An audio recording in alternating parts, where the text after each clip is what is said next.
ሰላም ሰላም ሰላም የተወደዳችሁ የእግዚአብሔር ቤተሰቦች እንደምን አላችሁ? ሁሉ ሰላም፣ ሁሉ መልካም። ክብር ለእግዚአብሔር ይሁን። ባለንበት ስፍራ እየጠበቀን እግዚአብሔር ሰላሙን ምሕረቱን አብዝቶልን ዛሬም እንደገና አለን በፊቱ። ያልጠፋነው ከእግዚአብሔር ምሕረት የተነሳ ነው። ርኅራኄው አያልቅም፣ ማለዳ ማለዳ አዲስ ነው ተብሎ እንደተጻፈ ከማያልቀው ምሕረቱ የተነሳ ኢየሱስ ክርስቶስ ጌታ ነው። በተኛንበት አልቀራንም። እኔ ተኛው አንቀላፋው፣ እግዚአብሔር ደግፎኛልና ነቃው አለ ዳዊት። ክብር ለእግዚአብሔር ይሁን። እኛ ተኝተን ነበር፣ አንቀላፍተን ነበር። ነገር ግን በተኛንበት ያልቀራንበት ምክንያት እግዚአብሔር ደግፎን ይዞን ስላነቃን ከማያልቀው ምሕረቱ በእኛ ላይ ስለገነነ ዛሬም እንደገና እድልን ሰጥቶ በፊቱ አለን። ክብር ለእግዚአብሔር ይሁን። ዛሬ የእግዚአብሔር ቃል አንድ ስፍራ አብረን እንመለከታለን። ቪዲዮውን ሰብስክራይብ በማድረግ ላይክ በማድረግ ኮሜንት በመጻፍ ጥሩ አበረታቱን። ክብር ለእግዚአብሔር ይሁን። ጌታ ኢየሱስ ይባርካችሁ። ይህ የእግዚአብሔር ቃል ነው። ሰማይና ምድር ቢያልፉ እንኳን የኔ ቃል አያልፍም ያለ የእግዚአብሔር ቃል ታማኝ ነው። እንዳለ እንደተናገረ እግዚአብሔር ያው የተናገረውን በሕይወታችን ላይ ያደርጋል። በረከቱን ያስወርሰናል። ክብር ለኢየሱስን። ተስፋችን እግዚአብሔር ይፈጽምልናል ማለት ነው። ዛሬ ከእግዚአብሔር ቃል በኦሪት ዘፍጥረት ምዕራፍ 14 ከቁጥር 10 ላይ የእግዚአብሔር ቃል እንዲህ ይላል። በጌታ በኢየሱስ ስም አነባለሁ። በዚህ ቃል ትባረካላችሁ፣ ትጽናናላችሁ። ቪዲዮውን እስከ መጨረሻ ድረስ አዳምጡት። ጌታ ኢየሱስ ይባርካችሁ። ቀጥታ ወደ እግዚአብሔር ቃል እናልፋለን። በጌታ በኢየሱስ ክርስቶስ ስም አነባለሁ። እንዲህ ይላል። ፈርዖንን በቀረበ ጊዜ እስራኤላውያን ቀና ብሎ ተመለከቱ፣ እነሆ ግብፃውያን ይከተሏቸው ነበረ። እነርሱም በታላቅ ፍርሃት ወደ እግዚአብሔር ጮኹ። እነርሱም ሙሴን እንዲህ አሉት፣ በምድረ በዳ እንድንሞት ያመጣህን በግብፅ መቃብር ቦታ ጠፍቶ ነውን? ከግብፅ አወጥተህ ምን አደረግክብን?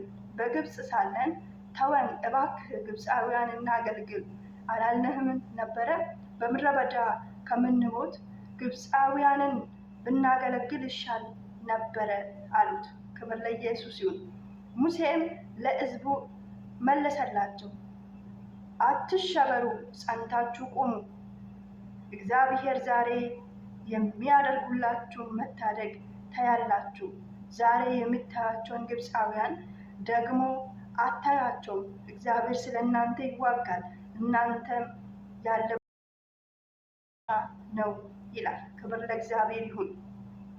ሙሴ ለሕዝቡ ምንድን ነው ያላቸው? ሙሴ ለሕዝቡ መለሰላቸው፣ አትሸበሩ፣ ጸንታችሁ ቁሙ። ክብር ለኢየሱስ ይሁን። የእስራኤል ሕዝብ በግብፅ ምድር ለ430 ዓመት ሲኖሩ እንደ ሰራተኛ እንደ ተገዢ ሆኖ በፈርዖን ሲተዳደሩ፣ ፈርዖን እንደፈለገ ሲጫወትባቸው፣ ፈርዖንን ሲያገለግሉ በነበረበት እግዚአብሔር ግን ስለነሱ የተዋጋ ሙሴን አስነስቶላቸው ወደ እነሱ እንዲሄዱ ቃሉን እንዲናገር ሙሴን ካዘዘ በኋላ እኔ ለአብርሃም ለይስሐቅ ለያዕቆብ የገባሁትን ቃል ኪዳን የእስራኤልን ሕዝብ አስወርሳለሁ ብሎ ከተናገረ በኋላ ሙሴ ወደ እስራኤል ሕዝብ ሄዶ እግዚአብሔር በሱ አንደበት ቆሞ የተናገረ የነበረው እግዚአብሔር እየተዋጋላቸው በእነሱ ምክንያት በግብፅ ምድር ላይ ብዙ ነገር ሆኗል። ክብር ለእግዚአብሔር ይሁን።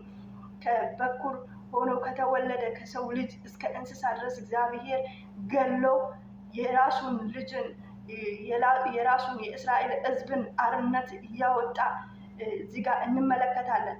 ከምዕራፍ 1 ጀምረን ስናነበው ብዙ ተግዳሮት የነበረባቸው የእስራኤል ሕዝብ እግዚአብሔር ግን ከዚህ ሕዝብ አወጣቸዋለሁ፣ ከዚህ ሀገር አወጣቸዋለሁ፣ ወደ ማልኩላችሁ ከተማ አገር አስገባቸዋለሁ፣ ወደ ማርና ወተት ወደምትፈሰው ምድር ለአባቶቻቸው የገባሁትን ቃል አስወርሳቸዋለሁ ብሎ እግዚአብሔር ብዙ ተስፋ ብዙ ቃል ሲገባላቸው እንመለከታለን። ነገር ግን እዚህ ጋር ደርሶ እግዚአብሔር ተናግሯቸው ውጡ ካለ በኋላ ክብር ለኢየሱስ እዚህ መጨረሻ ምዕራፍ ላይ ደርሶ ፈሩ።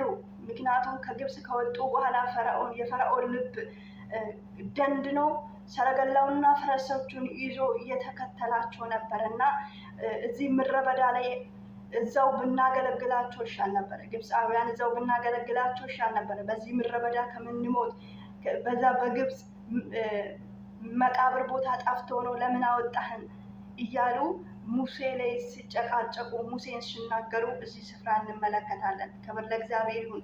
ሙሴ ምንድን ነው መለሰላቸው? አትሸበሩ፣ አትሸበሩ፣ ጸንታችሁ ቁሙ። እህቶቼ ወንድሞቼ፣ ዛሬ በህይወታችን ብዙ ማዕበልና ወጀብ ሊበዛብን ይችላል። ነገር ግን ጸንታችሁ ቁሙ። በዛ ፈተና እግዚአብሔር ተአምራቱን በህይወታችን ላይ ሊያደርግ ነው። እግዚአብሔር ክንዱም በህይወታችን ላይ ሊገልጥ ነው። እግዚአብሔር ሊያስተምረን ነው እንጂ ዛሬ ያለንበት ፈተና አይቀጥልም።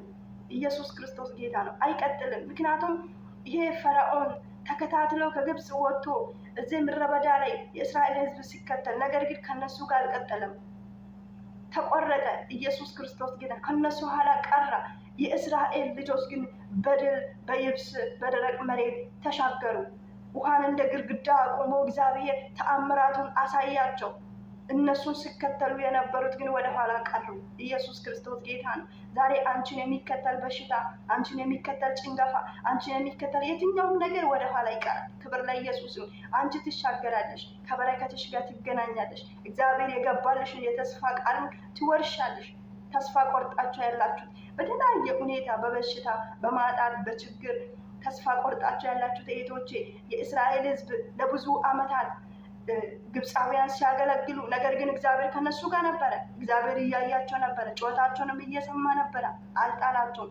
የእስራኤል ህዝብን በታምራት ተወግቷላቸው እንዳወጣቸው ሁሉ እግዚአብሔር አንቺም ያለሽበትን ችግር ያለሽበትን መከራ እግዚአብሔር እያየ ነው።